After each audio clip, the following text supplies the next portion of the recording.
won't let the monitor go, or it may fail. Same thing on the high end. And you go, what do you mean? That's really passing, it's just close. Some cars, yes, but not all cars. I've seen that. Now, if you get good at looking at mode 6, first thing you need to know, does your scan tool read mode 6 more than once? There's only 3 scan tools currently on the market that do. That Evo we're giving away, OTC, of course the Bernie tool, you know Bernie would want to have it update. And how many guys have the Bernie tool to see that it says run continuous, right? It's not a commercial for them. This stuff works. The other one is Ease. Stephen Galinsky from Ease was the first guy to actually do that. He queries the computer multiple times. All the rest of your scan tools just go, show me last data. So if something changed right now, you wouldn't know there was a change. Does that make sense? So what does that do to you? It puts you kind of bit in a little backward diagnostic position, doesn't it? If you just back it up in the menu and reload it, will it give you the data? Sometimes, but not all the time, John. That's a good question. He asked, if I back out of mode 6 and I go back in, will it update? Maybe yes, maybe no. It's better if you run either OTC, where it says run continuous, Ease, run continuous, or the Bernie tool, run continuous. I never put Bernie's tool on, he has an option to run it once. What do I care about run it once? I want to know what's going on right now if it's going to retest or when I'm driving down the road or whatever. And you had a question, I'm sorry, Mike. So would it have outdated data, basically? It updates the data. You know, it's like looking at your PIDs, your parameter identification, right? What happens on a scan tool? If you're in an enhanced mode, you're in Ford or Toyota or GM, whatever, you got all of this data. You ever look at the data coming in?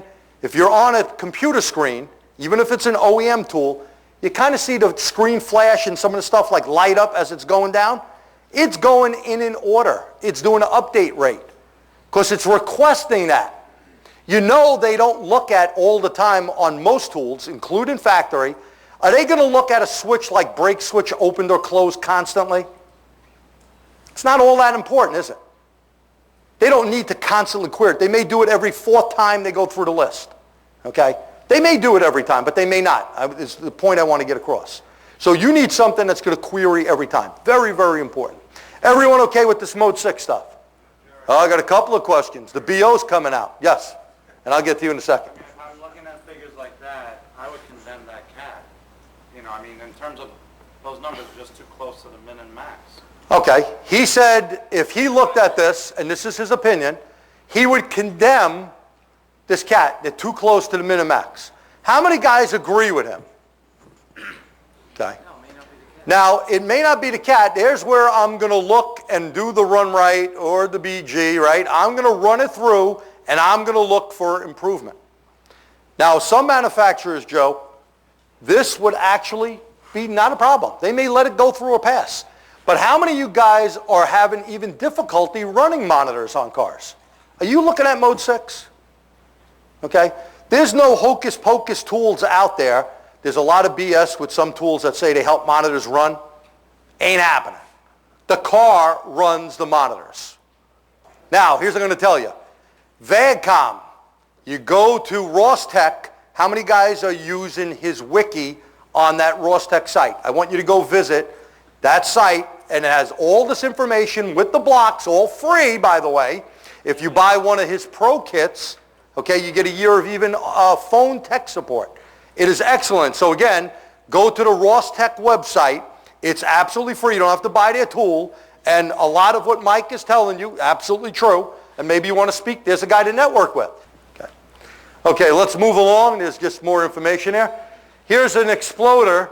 This one years back down in 1998. So a 420, a 301, and a 305. Now, obviously, what do you think is causing this 420? Misfires. Very good. The limit was 0.810. The test value pre-repair was 0.78. Post-repair, after they replaced the cat, was 0.080.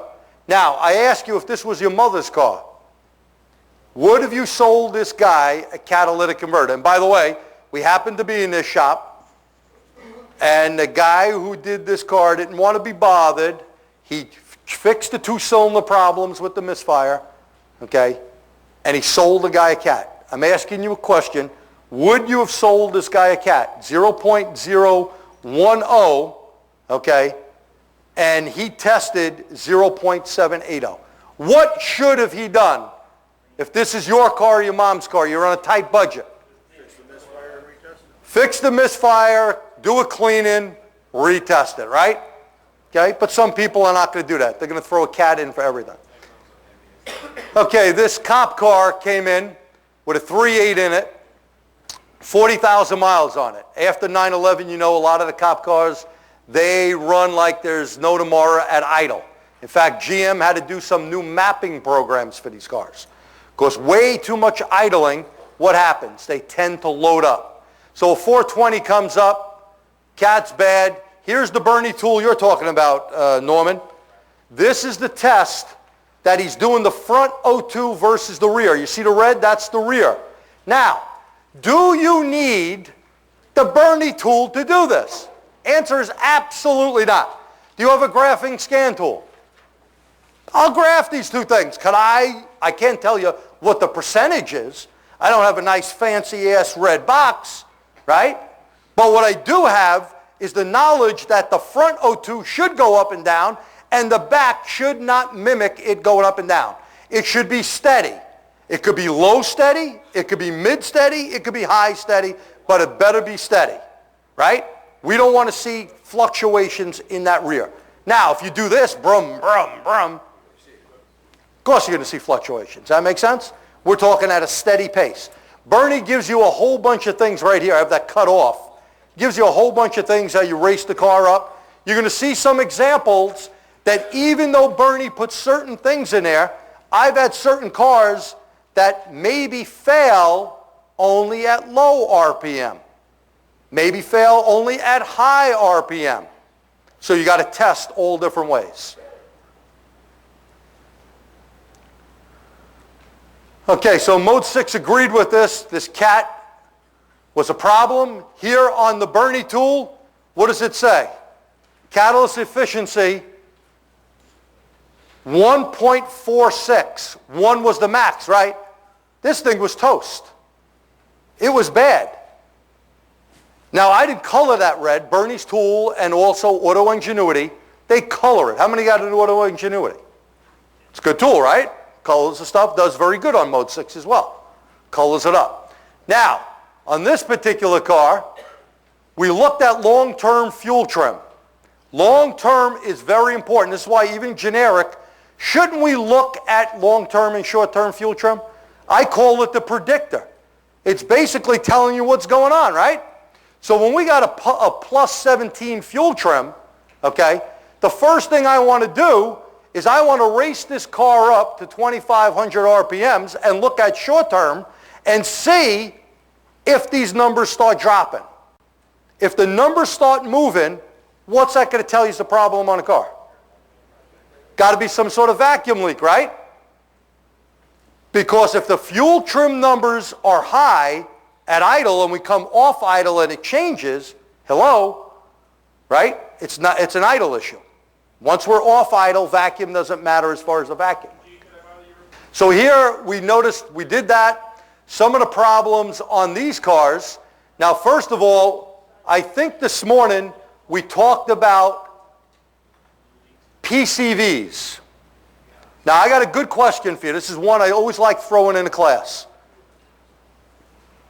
The PCV valve on this, General Motors did not trust just their mass airflow sensors, right? What did they back up? They backed it up with a map sensor. But they also did this for another reason. EPA wanted something called the PCV monitor, didn't they? Have you seen a PCV monitor on a car?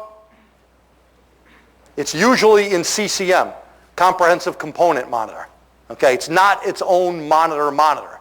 Now, what this is doing, if I have a vacuum problem, my PCV valve is under here, isn't it? You get the wrong PCV valve, you got a problem. Quickly hooking up with scan data on a good running motor with approximately 18 inches of vacuum at idle, where should my map voltage be? About 1. If you don't know that, you need to write it down. Okay? 1, 1, 2. Once you start going up like some of these cars they had, because they were buying the company's defunct, so I'll mention them, Chem PCV valves. Okay? They bought any junk, the calibration. Forget about shake and bake, right? We're not shaking them and baking these things. The spring, the calibration, the orifice is the important part. If we have too much of a vacuum leak, right, we're going to change what the map sensor reads. The map is going to change fuel delivery, isn't it? What else goes bad on these? These manifolds, right, and the other under manifold. The hose that goes to the power booster on the side. When you got a vacuum leak, you got to fix it, right? Everyone understand that? So we can check it out and always look. Now here's one that I always like to say. We need to do our game plan, right? You need Mitchell, you need all data, you need Identifix, you need IATN, you need access to factory stuff. You know why? You never could have enough information. And you better have a systematical approach in what you're going to do. Now what do I mean by that? If you threw a new catalytic converter in this Nissan Frontier, you would look like a real moron. You know why? There's a TSB on this. What does the TSB say? Okay? ECM reprogramming. There's tons of cars out there. Hondas do that and stuff. Toyota does that. If you're not looking at that and you threw a new catalytic converter in the car, even if you bought the dealer one, maybe it didn't work, right? And it keeps throwing the code, and a guy goes back to the dealer or to a shop that does reprogramming, and they look at the TSB and go, oh, you need to have your car reprogrammed. What's the first thing the customer's going to think? He didn't need that catalytic converter. You ripped his pants, didn't you? And maybe you did, and maybe you didn't. Maybe you really did need it besides that. Because I'll show you my accountant's car in a little bit, and I'll tell you what happened there. So you need to look at everything. If you're not doing this in your shop, if you don't have a diagnostic game plan, you know, if there wasn't a couple of ladies in the room, I'd tell you, like when you go to the bathroom, you need to do the same thing, right? You start changing what you do, you're going to have problems. This is the issue when you're working on a car. You need to do the same thing methodically every time. Okay, get ready to look at your tickets. Okay, the first prize that's going to go off. I'm going to start in the middle here. We're going to do a Power Probe 3. We'll get a U-View work light, over $110 value here. Not made in China, by the way, made in Canada. Can you imagine that? Something made not in China? Go with a DrewTech Mongoose cable. This makes the software that you can download from the site, the factory scan tool. For this Airtex Welds cabinet, it comes with some part numbers in it. So ignition coils, hot moving stuff. Okay, while we're waiting, the one in my hand will be for a Bosch C7 battery charger. This will be direct ship from Bosch. 683973 for the auto ingenuity. We're going to do this one here, a PowerMax battery maintainer, 75 amps, so when you're doing reprogram or recharge. Okay, now for the VacuTech smoke machine with the CO2, it's EVAP, $1,500 unit. Okay, we're going to do the ProCut dial indicator. Here we go for the Neutronics tester. Let's do the AES breakout box, a great, great tool. Now from Norco, the power steering machine. Real nice setup. Need power steering flushes. Look at this baby. It's a little machine in a box. I'm getting all excited looking at it. Okay, for the Rostec Volkswagen scan tool. It's a great, great scan tool. Also their Pro Kit. The Pro Kit comes with 1-year tech support. So if you work on Volkswagen Audis, this is one kick-ass tool. The Ross Wiki. How many guys are using this tool? Works real well, doesn't it? Martin. Number 55. I'll go racing, number 55. We have a high amp clamp from Medtronics. We have a great, I don't know how many of you guys have a problem when things are too close to you. This is a heavy duty extension cable, 15-foot extension cable for any OBD2 tool from Auto Ingenuity. We have the mini inductor tool. Our friends at DrewTech, another Mongoose cable. Oh, this is a must-have tool. Fuel Zap. This shows you the most important thing. Forget about pressure, volume. Great from Thompson's Automotive Lab. John Thompson. We got a couple of from Launch, the Code Reader 6. This is a great tool. I don't know if some of you guys have this. It's a great scan tool to go out and check monitors quick. You graph, you can update free online. From Smoke Wizard, a big prize here, another smoke machine. 4 more cabinets to give away of $500 value, and tons of lights, and this. We have another identifier. The snake I thought we gave away. More t-shirts. Okay, so you got to be Delphi in it to win it for giving each and every one of you a hat. So hats off to Delphi. Give them a round of applause. Thank you. And I guess if I was into NASCAR, I would be very thrilled at a Mark Martin cap, and the number here is personally signed by him, 683753. Easy Red water pump pliers, a Launch Code Reader, 229667, 229667. By the way, a great little tool to have. What's that, 50 bucks? 50. Oh, excuse my blind eyes. Midtronics 100 amp. High amp clamp, 229643. 229643. Now 50 bucks from our friend Jim Bradnini from ProTech. Thank you. 684121. 684121. A $20 one from Jim. Actually, what do we got? 4 of them, huh? 1, 2, 3, 4, 20. Look at that, 4 20s.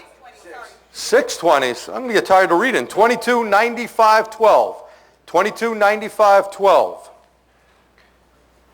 Another $20 from ProTech. 229788. 229788. Another one. 229720. I bet the same person won. 229720. And I really did shake it up. Give it another scoop around. And what do we have? The last one now? Okay, here's for the Power Probe 3. Subscription to ATSG. Oh, mini ductor. By the way, who needs a torch when you got this thing? The Fronius is next. This, by the way, this is Adam Vardy's dream. If you do reprogramming, you want, this is one great battery maintainer. Loaded Evo tool from OTC. That is Asian domestic European kicks butt. Who won it? I wish I could win this. And I'm not kidding you.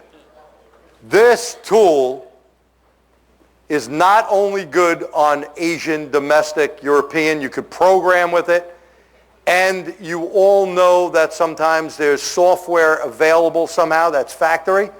This thing becomes the factory interface. In fact, Pierre was watching it the other day as well as Craig. This thing kicks butt. They have a trade-in program. This trade-in program, if you trade in any scan tool, you could buy, for a limited time, for TST guys, this $6,100 tool. You can get $2,000 off. And this tool, some of you guys, I know, where's John Ciccatelli there, whatever his name is. John, are you around?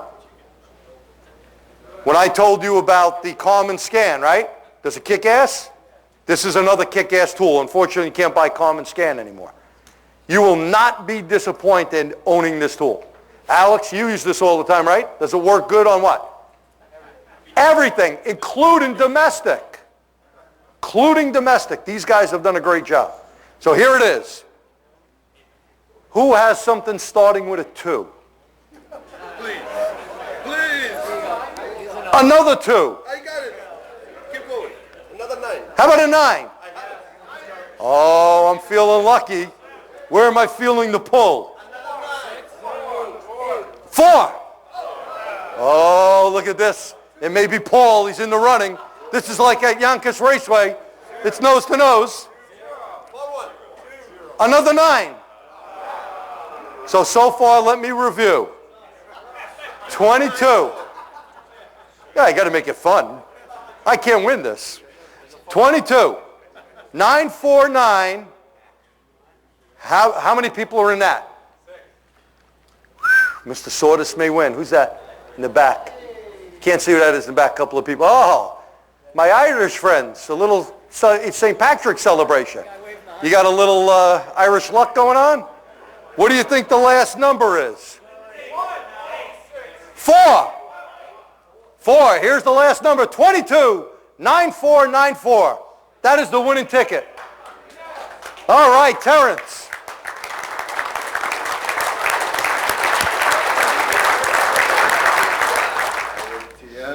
They said whenever any other codes come up, sometimes it'll make those 2 lights come on. Why does it do that? Because of the can? Email me. We just don't have time for that. And without a schematic, I don't know I don't even know what we're talking about. And that's information, guys. I need, Okay. email me here. All right. And remind me and we'll handle it. Now, I'm leaving here and going to Dubai. I can do email, but if we have to call, you have to wait till I come back. Or you got to pay the $10.50 a minute. Whatever, right? I apparently didn't get you got a European package. You don't have shut up. So we just don't have time to do it. I need a schematic anyway to have an intelligent conversation with it. So Elmer fella, he's standing there and he's got his 22 and he goes, wabbit twacks. And he follows the wabbit tracks. Kill the wabbit, kill the wabbit. That's what we do. We follow tracks, right? Our tracks are testing. All right? Then Elmer sees that the tracks got larger. Kill the wabbit. Something in our diagnostic process changed. So it sent us in another direction, but we're going to ignore that like he's going to do it. He's going to kill the wabbit, kill the wabbit, kill the wabbit. There's a point where now the footprint got rather large and there's big nasty claw marks off the end of it. He goes, kill the wabbit. Now he realizes it's 22. He's got the wrong tool in his hand. He's ignored some of the stuff behind him. That's what diagnosticians do all the time. Not you guys, because you're good, but many guys just ignore what the hell they see. What the hell they see. And way back here, it told us to go left, right, stop, go back, do something. All right? And we just ignored it. You got to really interpret those results correctly. And then, when it comes to, okay, it's time to call it a light bulb. Here's one more diagnostic mistake I see. The guy diagnoses in a linear fashion. He does what he does. When he doesn't have an answer, he backs up and does the same thing. Then he does it again and again and again. He doesn't like the answer. He's going to get a different one. Isn't that the definition of insanity? Doing the same thing over and over again, expecting some different result. You know? And then you wonder why you throw wrenches square and bite your tongue. Act like a goof. You know, read, interpret, always be correct. So if you do anything to that hydraulic control unit, you do anything to the brakes, whatever, you access the hydraulic system, you got to bleed the brakes. Use a tech stream, use your scan tool. This is not a tech stream, this is an auto ingenuity. Go to bidirectional air bleed performing test, then it goes through a whole bunch of stuff. Press this, do this. Now we're actuating, do this. What it's doing, it goes through and it moves the changeover solenoids so you can bleed through them. It moves the linear solenoids so you can move them. So right here, you step on the brake. Normal braking, you step on the brake. You put some fluid in a simulator. So it pushes back. You think you're stepping on the brake. The master cylinder has nothing to do with this. The computer on a switch, when you step up potentiometer, switch says, you know what? He applied the brakes. So now the computer starts sending fluid from the accumulator to the calipers and or wheel cylinders on a Toyota. And of course it does that with linear solenoids. The solenoid moves forward and squeezes fluid in front of it. Because things in motion tend to remain in motion until acted upon by a force. Things at rest tend to remain at rest until acted upon by a force. It's hard to stop the fluid from going forward and bring it back quick enough. So the SLAs apply the fluid. The SLRs release the fluid back into the accumulator. Keep going back into the system. And then we have pressure sensors here. So there's a pressure sensor on the accumulator. And when the computer sees pressure reduced to a certain level on the accumulator, it starts the hydraulic pump that we saw back here. The hydraulic pump we saw back here. That was the accumulator. Pumps inside. And replenishes the system. Had nothing to do with you. Nothing to do with you. All right? Is that a sneeze or a cry for help? I wouldn't worry about sitting next to him. His tests are back. They're almost sure it's not contagious. So when you do the bidirectional, if you just try to bleed the brakes, it isn't going to happen probably, depending on where the air is trapped. All right. So you just get a computer, you tell the computer through a scan tool, hey, move all those solenoid rods so I can go ahead and do the brake bleeding. Now, I've never done this because I have a scan tool. This is in your book. If you don't want to do the scan tool brake bleeding procedure, I was told this worked by a very reputable guy. Met him in prison. All right. Clearing DTCs on a Toyota hybrid, oh my God, OMG. Make sure you clear DTC. I know what I just said and did over there. I know what I did. I'm not speaking out of my mouth. This is not a drivability. This is a brake thing. OMG, before you go on a test drive, clear them codes. Because you may not have any brake until you clear the codes. Your pedal may go to the floor. You know. And you know what? It won't. Because the stroke simulator won't allow it to go to the floor because the pedal's not really part of the braking system. All right? So you don't have brakes. You think you do. And you run into something. It's called braille driving. If you don't have a scan tool to clear the codes, this is how you clear the codes on these Toyotas. This works on non-hybrids. 4 and 13, an SST jumper, it's called a paper clip. And you jump in there. Turn on the power to press the brake 8 times or more within 5 seconds and ensure the warning light goes out, remove the jumper lead, and boom, you're done. No matter what, clear them brakes. Sometimes in class, when I'm talking about braking for Toyota hybrid, and I'll say, make sure you clear the codes. And, oh, yeah, you hear in the crowd. Apparently he learned the hard way. He learned like we did. You know. If you, in this case, we had to change the hydraulic unit because we had changeover solenoids that weren't working. They were gunked up. Who knows what they were? They're inside that thing.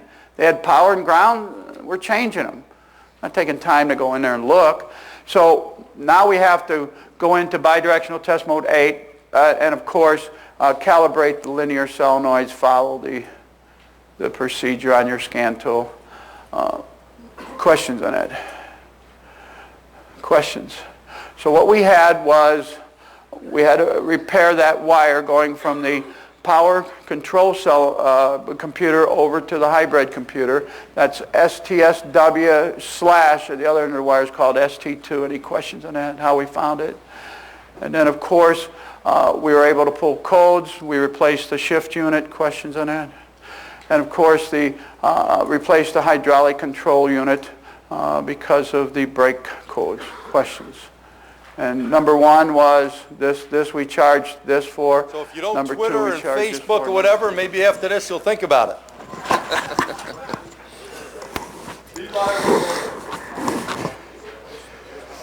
Hey everybody, how are you? Hope you're enjoying your time here with TST. I'm very proud of the fact that Motor Age was able to help sponsor this event. I've known G by reputation for a long time, but I've only known him for the past few years, about the time I took over it with Motor Age. So I just want to say at this point, I'd like to show a little appreciation so far for all the work that G and TST, the TST board members have done. So how about a little applause for their event?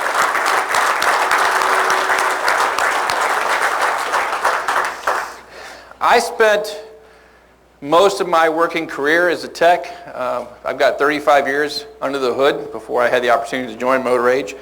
I want to tell you a little bit about how we got to where we are together and how I had a chance to meet G.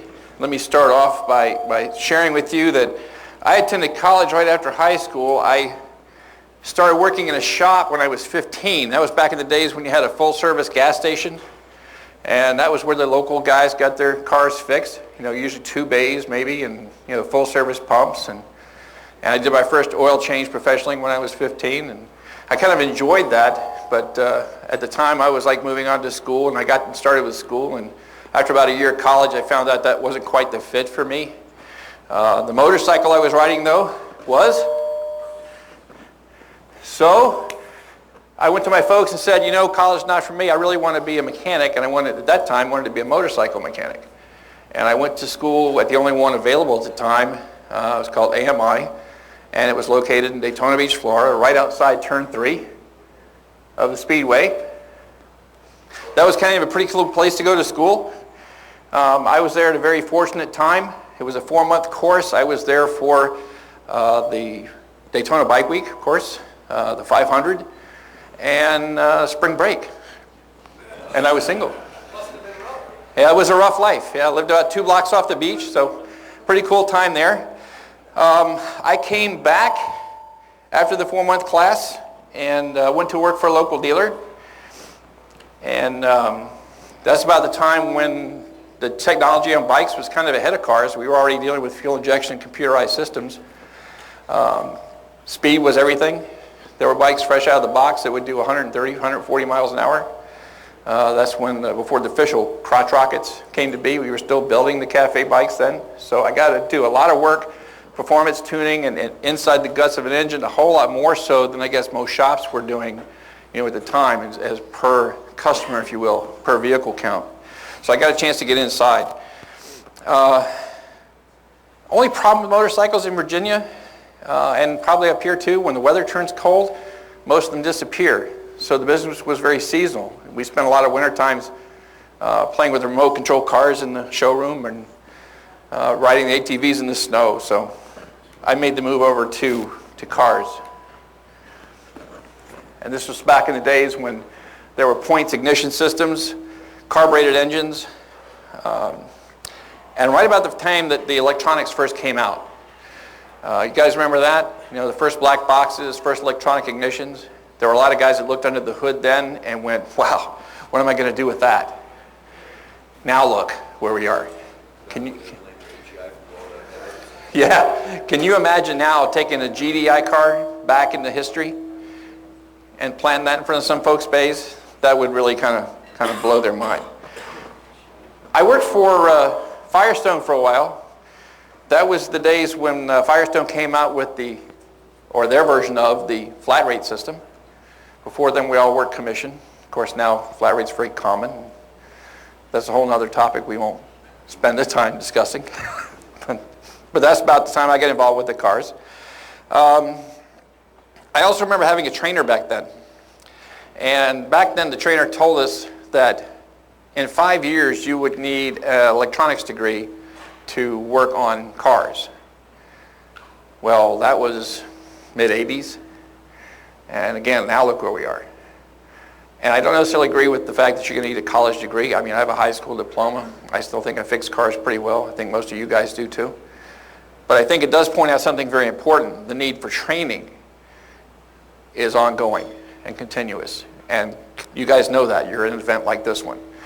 A lot of things that we've been doing with the magazine, I'll talk about here in a minute, are all geared at trying to help bridge that gap between information and the training that you need to stay in business. Now, I bounced back from cars to motorcycles, back and forth during that period in my life. We were just starting a family. My lovely wife, Chris, around taking pictures. And because of the instability of the market at the time and the economies at the time, we made the move to Florida. And I moved down about 1986 with a job with the local bike shop. And from there, I had the opportunity to teach at the Motorcycle Mechanics Institute. Now is expanded into UTI. I'm sure many of you know that school. But it was very educational for me. It gave me a chance to see what teaching was like and what was incorporated into that. I actually ran the career program there for a while, and we actually had a pretty good Harley program. We did a lot of factory training on the motorcycle side. How many teachers are here? Anybody? A few? I got to tell you, man, I did the public education side too for a while. And my hat's off to you. What it takes to put a program together in a public school system to begin with, and even more so on the vocational side. Guys, if you're in your area and there's a public school in your area, they need you on their industry advisory council. It's not much. They'll feed you lunch, right? Ask for your opinion, what you think of the program to help them out. If you're not involved with them, please do. We try to support public education efforts as much as we can. So I want to take a minute here too. If you're a public education vocational instructor, automotive instructor, thank you.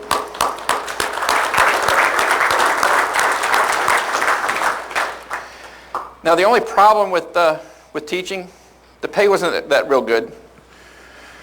So I furthered my career. I tried to look for that American dream, and I actually got out of automotive for a few years. I started doing all kinds of things. You know, I wanted the big house and the new cars and the suit and tie, and found out that just like college, the suit and tie didn't fit me real well. And I had 3 extra mouths to feed. But one of the things I learned doing that trial, and I actually took a middle management position for a while with the company. I did that for like 3 years. But I was never home. I was working 6, 7 days a week for somebody else. My kids were growing up without me. And I'll never forget, I was just turning 40. My oldest son was about 15, getting ready to drive. And I turned around and looked at myself and said, where have I been? I mean, here's my oldest son almost grown up, and I was hardly ever involved in his growing up. And I have one more coming behind him. I need to change that. So I walked in that day and I quit. Didn't have any idea what I was going to do. But I was going to move away from the path I was on. And I went back to something that I always loved doing. That was working on cars. Well, we skipped a spot, but that's okay. I was never a shop owner. I was always in the back. I didn't really have the patience to be at the front counter. People skills. But I did like the back, and I did like the challenge of working on the cars. But when I came back, even though I was only out of the business for a few years, the changes that happened in just that short a period of time was amazing to me. I mean, I came in, I didn't know what a map sensor was. I didn't know what a MAP sensor was. I didn't know how a lot of these electronic systems were working. So I had a big learning curve to go through. Where to get that information? Where to get that information? That was a challenge for me. Is that something that sounds familiar to you guys? Where to get the information to stay current? I mean, that's what you guys are part of TST for, because you get to find that new and current information. Well, I knew that if I didn't learn, I was going to be delegated to cleaning the bathrooms and sweeping out stalls and doing oil changes. I really didn't want to do that. I mean, that's an important job, and I did it as my part. I didn't want that to be my primary aim. So I did what I could. I found a lot of things online. ITN just started coming online not long after that. What a great resource that was. And before I knew it, I wasn't the guy asking the questions. I was the guy that people were asking questions of, which was kind of neat. And I think that came at advantage because I was one of those few that believed in continuing that education, just like you guys do, because you're here and you're learning. I tried my hand at writing about 7 years ago, and it came about by accident. I was working in a shop and dealing with the Lexus EVAP code. And I don't know if you looked at some of the service information on EVAP systems on Toyota, but sometimes it's a little weird to understand. I'll never forget, the one was in the flow chart was telling me to check continuity on something called a VSV. And the life of me, I couldn't find the first connector on the VSV. So I was just like totally blown away. What is this trying to tell me? So you know what? I took that and I got a little probably overboard. My wife will tell you I'll tend to do that for once in a while. I went and did all the digging I could online to find all the information I could online. I went to the factory stuff, IATN, magazine features, everywhere I could find information. I pulled it all together and I wrote it up to put it in my toolbox as a little job aid. And when I got done with it, I'm going like, I wonder, would anybody interested in doing this, printing this? So I sent it off to some of the magazines. And sure enough, I got a couple of answers, which was kind of neat.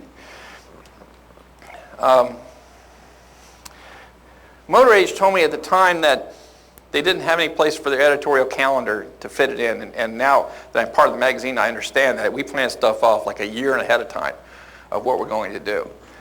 But another magazine did. But Motor Age has always held a place in my heart. I mean, I grew up with that magazine. How many of you guys get Motor Age in your shop routinely? I mean, great. And one of my favorite features is Garage. And if you like Garage like I do, I mean, it's like that's really the case study, the story from the Bay. Somebody writes us and tells us about a particularly troublesome car they might have had, what they did to fix it. It's like talking about it over a couple of beers after work. And I always like to read those to see what could I learn, or what would I take as a direction, and then compare it to what the author did. So that was one of the things that really stuck out for me. And I got the invitation to start writing some of that for Garage. And from there, I started writing some of the features. And about almost 2 years ago, I got the opportunity to join the magazine as a technical editor. And I'm very proud of that. Motor Age serves currently over 120,000 independent shops. I believe that makes us number one in terms of how many people that we reach. That's close to 500,000 techs that we get to talk to and assist every month.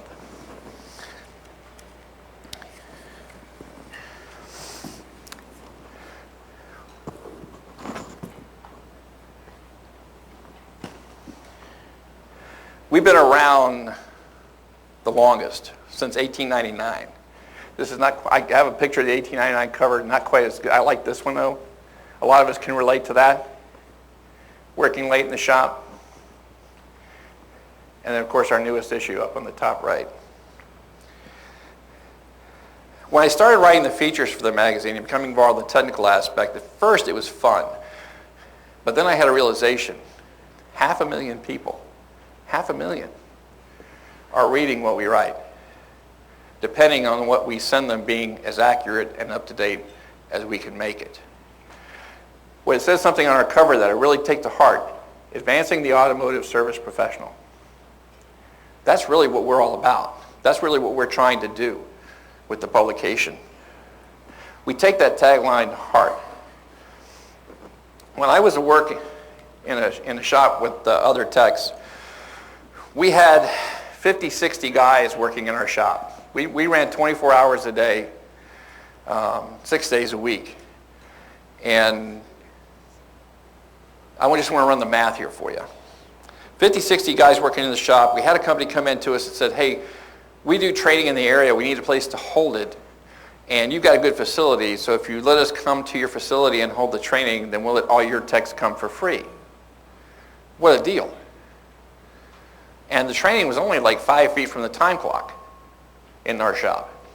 And it was held in an hour where the morning guys, right when they got off, the afternoon guys could come in a little early. So it made it as convenient as you could make it. Out of the 50, 60 guys we had in the shop, how many do you think showed up on a routine basis? 5. 5. That's really, that's about right. 4. And now you can look at it one of two ways. You can look at it, okay, 4 out of 50, that's pathetic.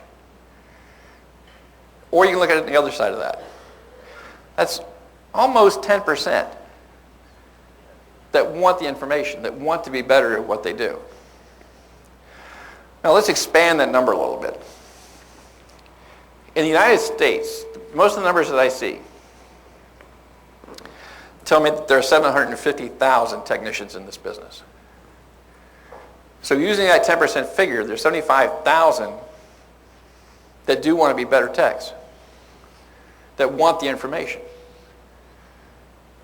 Now, when I was a tech, sometimes it was hard to get. There either wasn't training offered in the area, or we didn't know about it, because we were in the back of the shop and the guy never came to the back of the shop to tell us. Sometimes it's a matter of cost. I mean, when I was a tech, that's not always the easiest way to make a living. And I'm sure my wife and I would have some certain discussions about paying, a couple $100 for this, or paying the mortgage, or, what came first. So there can be a lot of different reasons. Now, what about you guys? Let me ask, how many of you guys live within, say, 2 hours of this location? 4? How about further than 4? One guy? Anybody from Montana? Okay. That's taken the long way to tell you how we came to be involved with TST.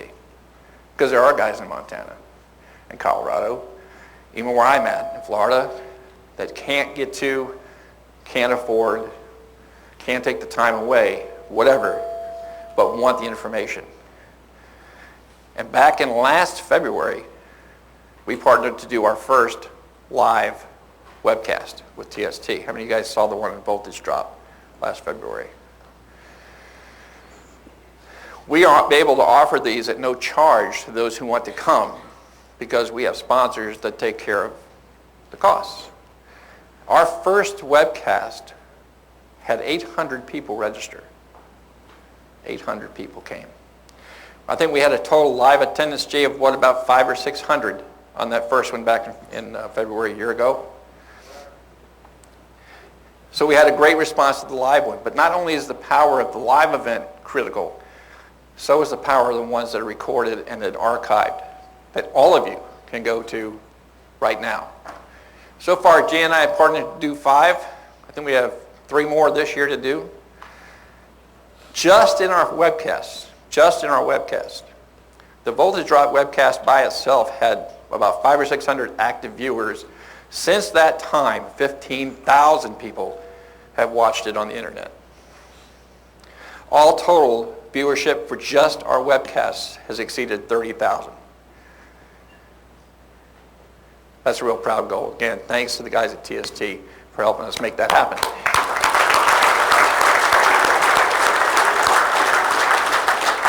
Did you buy that? Did you buy it or did it come with it? Okay.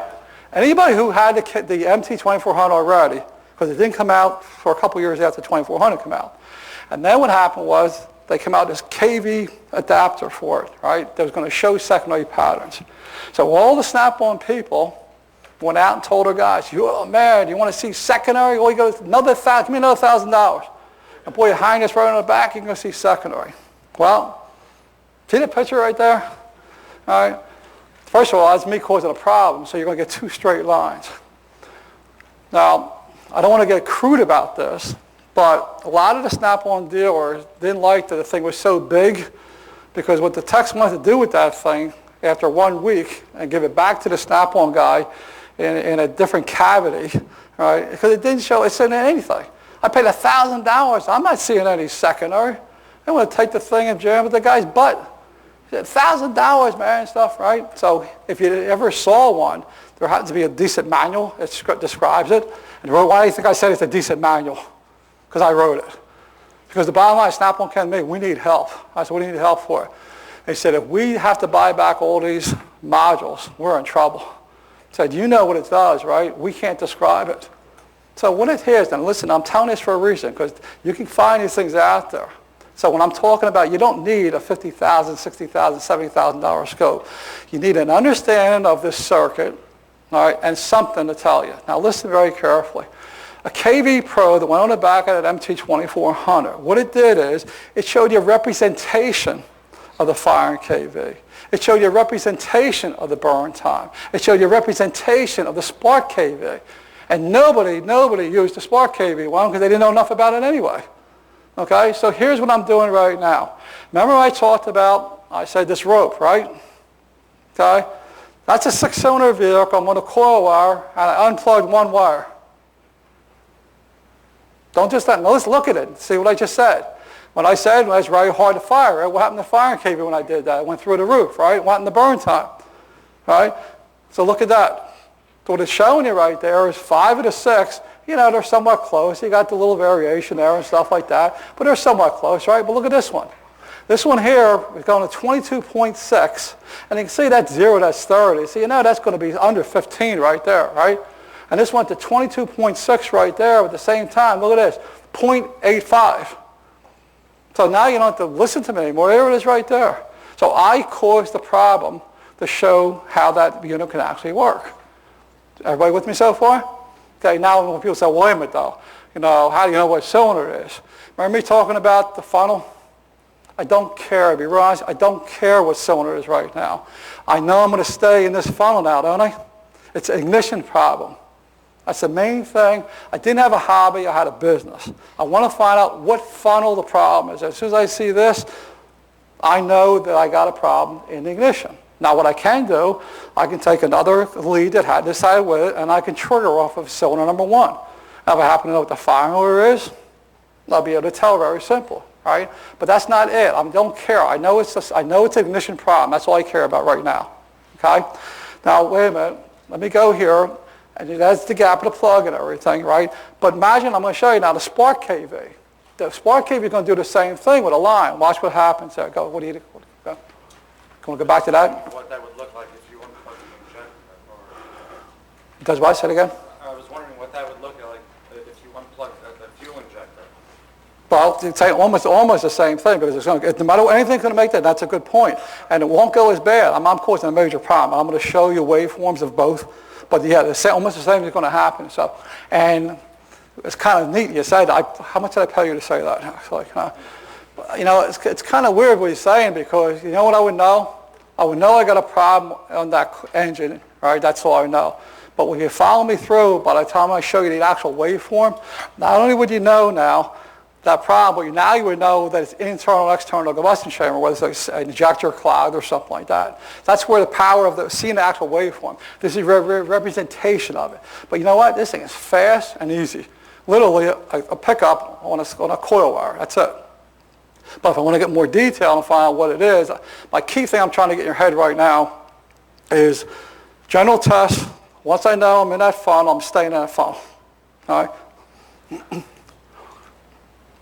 Here's something that you got to think about. Anybody give me a waste spark? Waste spark is going to fire once on a compression, the other one on exhaust, right? Right? You've been talking a little bit about lunch about it and stuff like. What's normal firing voltage? What's kind of firing kV when it's on the exhaust? Any idea? What do you know about that? Right? Lower kV. Okay. Well, how much? What's low? 10? 1,000? What's low? Maybe 12. Okay. Okay. Everybody listen to me very carefully. And this is cool. And this is going to help you a lot help a lot of different things. There's a thing called law of ionization. And I didn't make it up. It was here before we got here. Law of ionization. And look at this very carefully. It takes approximately 80 volts to push energy through 1,000th of gap at sea level. What's a plug usually gapped at? 40? Right? What's going to take 80 times 40 is 3,200. Anybody say it takes about 3,000 volts to fire an empty hole? Okay? You know how many times I've seen this ignition system using 6,000, 7,000 to fire the waste? I talked to them, you need to get back there and get with them run rate kits. You got so much carbon buildup in there that it's doing the compression's high even on the exhaust stroke. And it's basically causing a fire voltage increase. So now what's going to happen now if that isn't fixed? The ignition is going to burn up. And then when we replace the ignition, then you're going to walk around and say, oh man, fix that one. Huh? Don't worry about it, it's coming back again. It's coming back again. So the main thing I'm trying to get in your head today, when you see a problem, are you actually really looking at the problem or you're looking at the result of the problem? I guarantee you right now, you start starting them next week, you start looking at waste sparks, you're going to see waste spark 4,000, 5,000, 6,000 volts firing the exhaust. And what that is very simple, you got some kind of condition going on there where the compression is going up